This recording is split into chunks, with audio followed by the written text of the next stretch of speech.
Welcome back to Hot Rod Guy Garage, and this is going to be another episode on this 65 Mustang. As you can see, there's still some red paint remaining, so I got to get all that off. So follow me through the intro, and I'll be back.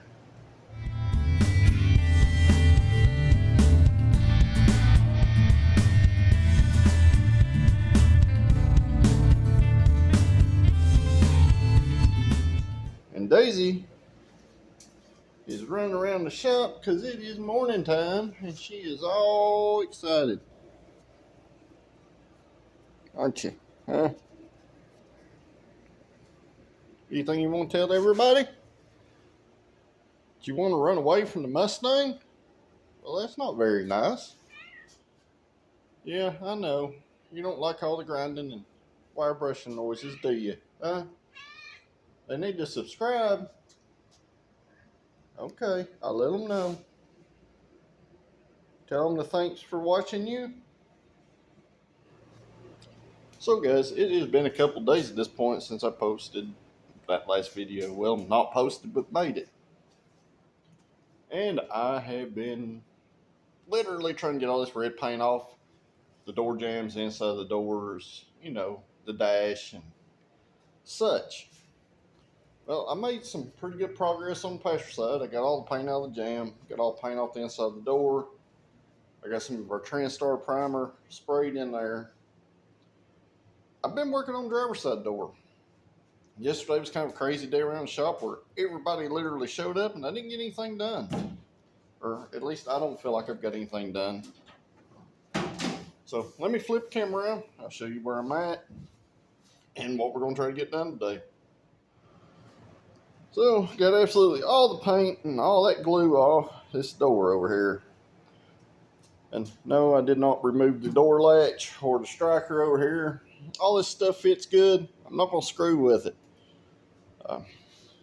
So I heard it be painted as long as paint's not thick on it. So got all the paint off, and as you can see, all this stuff don't look thick anymore. And you can actually see the texture in this factory door, which is going to come into play on the other side. Because this is a factory Ford door. Daisy's propped up down here on the floor. Well, on this other side over here, this other door, this is a reproduction door. And this is where this texture is going to come into importance. Still working on stripping this off. But if we get down, if we can get this phone close to zoom, you can see that the texture while there is not as deeply stamped as our other side over here. So no matter what we do, the main goal in here is not to put any more material on these inside these doors than you have to, or you lose that textured, you know, stamped metal. Unfortunately over here, we're probably going to end up in the end having a smooth door over here and a textured door over there. And that's just one of the evils that just kind of happens. So from the last video, I got all the gauges and, you know, switches and everything stripped out of the dash. So today, like I said, I'm going to get my wire brush on the grinder there and wire brush on drill and do a little scraping and see if we can't get all this junk off this side. So I'll bring you all along for the ride on a little bit of this. But hopefully here in a little while we'll have all this junk off here. You know, I still got to get all that off too. And we can make a little more progress. And like I said 100 times, if I knew 5 months ago where I was going to be at this point, I would have just blown the whole car apart and had it blasted. Would have been more ideal than where we're at now. Because this is very labor intensive, stripping it off this way. Chemical stripper is not even good anymore. So literally this is the easiest way I know to get it off. And it takes it off pretty well because the paint's literally garbage, but you know, you end up with this crayon plasticky dust that nobody wants to mess with. So let me get to it.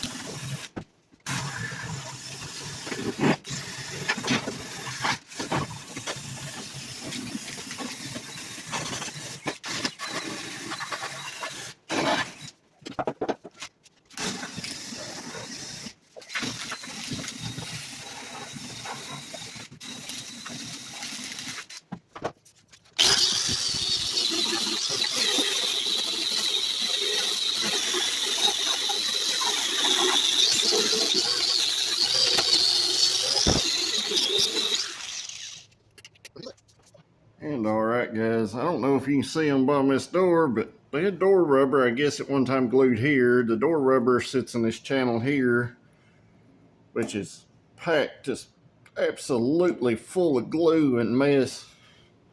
And there's glue all the way out in here, all the way up through here. This is the bottom of that driver's side door. Lots of this mess get off, you know what I mean? This old DPDM, it'll wipe off with some lacquer thinner, and that's what I'll do at the end, but getting this glue off is the biggest challenge because it's a mess. As you can see, it's all packed in everything.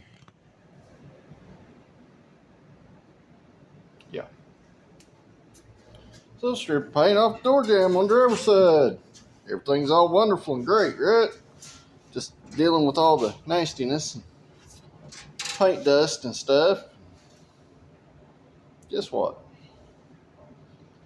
Something else hacked up. It's going to cost me a lot more work. So let me flip it around. This is the driver's side door jamb. That's going to be your lower door hinge section. As you can see, I've been working on getting paint off. And I just seen that big old, punched hole. Looks like it's been rammed through with an air hammer. I'm not going to lie. I'm scared to death of taking the doors off this thing because, everything else. The only good thing is, I guess, is I can access it from the back side pretty easily. No, you can't. Yeah, you can see my finger in there. So I got to decide how I'm fixing that. So guys, yeah, yet another surprise. Will the surprises ever stop with this car? I have no clue, but I sure wish they would. Because I, like y'all, is probably, about sick of seeing them. Probably entertaining for you, not so entertaining for me. I would really like to get this thing making some major progress. And while it has made major progress, I don't really feel like it has because I see it every day. So I got to figure out how I'm going to fix this. Hopefully in the least intrusive way possible. Why in the world there's a hole punch there, I'll never know. I guess the good thing is they didn't fill it full of Bondo, which if they did, I would have never seen it. But that's not what I'm going to do. I'm going to definitely have to weld that up because the A-pillar is a structural, a structural member of the car, like everything else, including, with this up here. So, because it's punched, there is the tabs in there that is all bent down and out, so maybe I can get in there and straighten that stuff out and tape it, back into its position. Just kind of stitch weld it up and grind it down without taking the door off. Either way, it's going to be hard because that's where the door hinge is. Can't weld the door hinge to the car. But I would rather the door hinges be a surprise for somebody later that I don't have to mess with. Because I've done with this before. I went through this hassle of stripping these doors off like they are.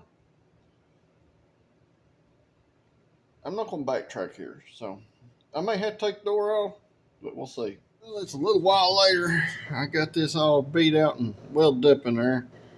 It's not necessarily beautiful, but there's not a hole here, and there's not no gaps here. And I didn't weld our door hinge to the post, so I'm going to call that probably pretty good there. So if anybody wants to hate on that down in the comments, give me some slack here, guys. You know what this car has been if you watch this series, and if you're new and you want to hate on it, go back and watch it from the beginning. Everything is in this playlist that this video is in. All the videos on this car, including shorts, are in this playlist. So I've got that welded up, and like I said, it's not pretty. You put a little seam sealer over it, it'll kind of disappear into the thing, and nobody will ever see it, except for y'all and me. And the guy that owns the car because he watches videos. But it was the best solution I had, because if I take these door hinges off and the threaded plates on the inside are screwed up, or the door hinges are damaged, I'm going to have to replace them. And it comes down to saving him money in the end. And that was one way I could do it. And fortunately for me, I was able to get all them tabs bent back down. And there wasn't a real big gap after that. Uh, about an eighth of an inch. And I just went there and bzzed it up. So I'll call that good. So now I can go back to stripping the paint off in here. So let's get back to that. And all right, it's a little while later. Got our Transtar primer sprayed on here. It's just about dried out enough. And I can go in here and put some seam sealer in a couple of places. Like right here where I took the old out, along through here. And where I welded up our pillar there. But feels nice to get all that red paint off. And as we all know, I couldn't remove 100% of it, but I sanded the crap out of what was left, and hopefully it'll be all right. So, there's this point where you just kind of spray and pray. So, got that took care of. I started kind of working on the steering column there and the dash. Don't want to create too much dust until this stuff is 100%. I think the next thing I'm going to do, I'm going to come in here and buzz this red off real quick, around through here, then start on the dash. So, yep, big bunch of work. A lot of not fun stuff to watch, really. But at least you got to see something else hacked up on the car. So, let's hope we don't find any more. There is a couple of holes drilled in the dash I'm going to have to weld up. I already know about those. It's where they had a choke cable that went to nowhere.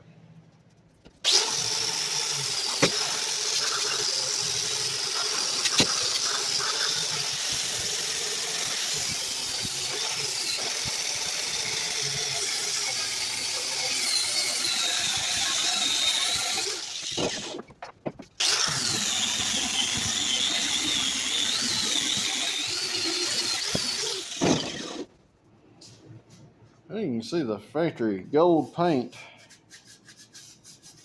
right there. I just kind of buzzed over that lightly with the wire brush, not enough to really even take the factory paint off. The rest of that peeled off pretty easy, so hopefully the rest of the dash will be like that too here. But got our window channel all wire brushed out. We knew we had a little rust over in this corner area, so had that little bit of pit in there. But in general, it looked pretty decent compared to most other things on this car. So I'm gonna probably call that good. I'm gonna run around at the edge with a little bit of sandpaper some more, knock just them little spots of red back off, and I guess we'll move forward from here. I'm honestly surprised the roof edge wasn't made out of Bondo, or glued together popsicle sticks at this point. So that was nice. So let me do a little more sanding. I'm gonna spray some Transtar primer on it, and then I'll be back.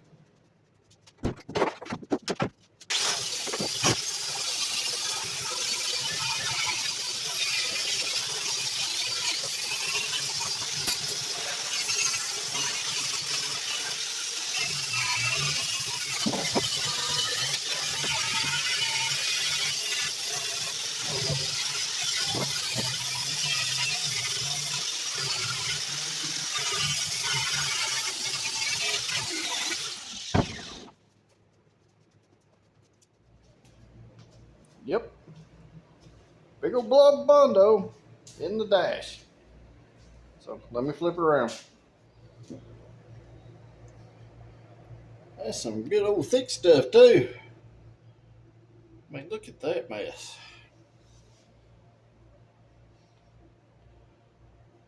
Hopefully that's all. But as you see, there's no primer or red paint either, just a factory green. So sure just left a big old blob of Bondo in there though.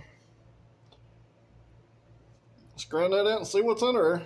The good thing is we don't have no rust hole, but we do have probably a knee dent from a previous accident or something. So that's about the shape of a fist, about the size of your knee. And for the life of me, I don't know why they didn't try to beat that out some. But just this laziness. Got quite a bit of the red paint off while I've been sitting here in the Bondo mess. Still got a bunch to take off. So let me get back to it. Well, quite a while later, I got most of that off. Sanded down and should be able to spray some the Transtar primer on it. So hopefully we're making some progress. So it's a little while later, and hopefully for a day or two I'm done being covered in red paint and whatever else kind of funk is under the paint. So I sprayed a little of the Transtar primer on the dash. I come in here, I done the rear window channel, got it cleaned up pretty good, blew the car off really good, blew the car out on the inside really good, vacuumed the car out on the inside, wiped it down with some damp towels and floors and stuff just to try to get as much of that dust and nastiness out as I could. Up to this point, I've kind of left it in there because it shields the floor from overspray. And believe it or not, dirt does a pretty good job at that. But I feel like I've made some progress for a change, which is saying a lot with this car because it's kind of an overwhelming project for just about anybody. Especially the amount of messed up, jacked up stuff this car has had go on with it throughout the time that it's been together, at least this last time. Now, I've had people comment and say this car's probably been restored 2 or 3 times. I highly doubt it, because under red paint is the factory gold paint. Under the Bondo is the factory gold paint. I think somebody thought they were going to make a killing on this car, botched it up, sprayed it the brightest red color they could find, and took advantage of the first guy that come along with some money. And that's where we're at. So if this series has done anything for anybody, I hope it has made people learn that you should really look at a classic car before you make a purchase. Unfortunately, at the guy that owns this is expense, that he was the person that got took. So, typical thing here is pretty bad. Like I said, even though I've been cutting him a deal in labor, and pretty much, guys, I've probably worked half this week for free. Just to try to keep him within his budget, and a budget of this car. And regardless, he's still going to have way more than it's ever going to be worth in it. So let me flip the camera around. I'll show you where I'm at, and we'll go from there. So I pretty much just been spraying this Transtar primer, guys. Just keep this stuff from corroding or rusting any more than it possibly could sitting here in the shop. There's that dent that they had all that Bondo shoved in. That's about where your right knee would be if you were sitting in the seat. You were in a collision or something. So I'm going to assume that may have been what happened there. But I need to fix this old crooked jagged radio hole here. I need to fix the heater control hole where it's all bent down there at the bottom. I need to get all this harness out of here because this stuff is a rat's nest and it is a fire hazard. Like I said, I got that rear window channel cleaned up just like I did the front. Got that door and door jamb stripped, except for inside the C channel there where you see a little bit of red right there. That's where that harness sits. So I'm probably just going to go ahead and fish that stuff out. Got those A-pillars stripped all the way up past the headliner point. Got them sanded down. Got that steering column stripped down to bare and in the TranStar. Got all that rubber goopy gop off the driver's side door, and got my seam sealer put back in where it should be, and down there where they had that hole punched through that A-pillar. Still blows my mind. Not sure why they done that, because like I said, you can access it from this side. But at least I was able to weld it up without taking the door off. I don't think many people will ever notice that spot down there. So it'll be mine and y'all's secret. But just give me that for one thing in this car. They had drilled a hole here for an aftermarket choke cable. I took that out, so I'm going to have to weld that hole up, grind it down and body work it there. Still got some remnants of that red paint on the old harness. It's going to go away because this stuff is a literal mess under here. That's just what I pulled from the passenger side, dangling down there. Keep in mind, there's not a lot of stuff over here that gets power or takes power, so that fun stuff there. But got all the floor kind of cleaned out from before. As you can see, the floor's still holding up pretty good for all the abuse that it's took so far. So guys, that pretty much means that's going to be the end of this video. I know I am wore out today, and little Daisy, she is down here in the floor, and she is sleeping and wore out herself. She's had a day. She's played herself to death. So if you haven't, make sure you like this video, share it with your friends. Most importantly, comment down below, because it helps YouTube pick this up on their algorithm.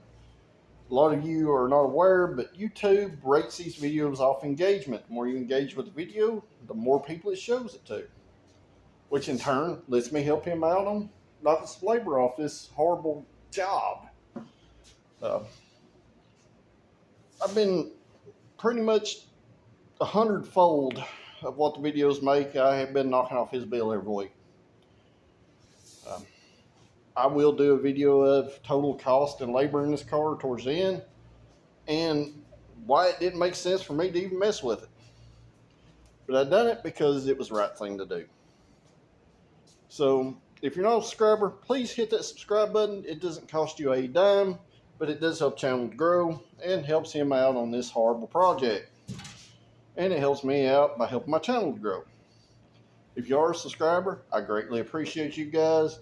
And to my regulars that watch these videos religiously, hopefully we're through the train wreck and starting to put the train back together and get it back on track. So until next time, guys, I'll see you at the next video. Thank you for watching. Hopefully this is the hill and we're over it.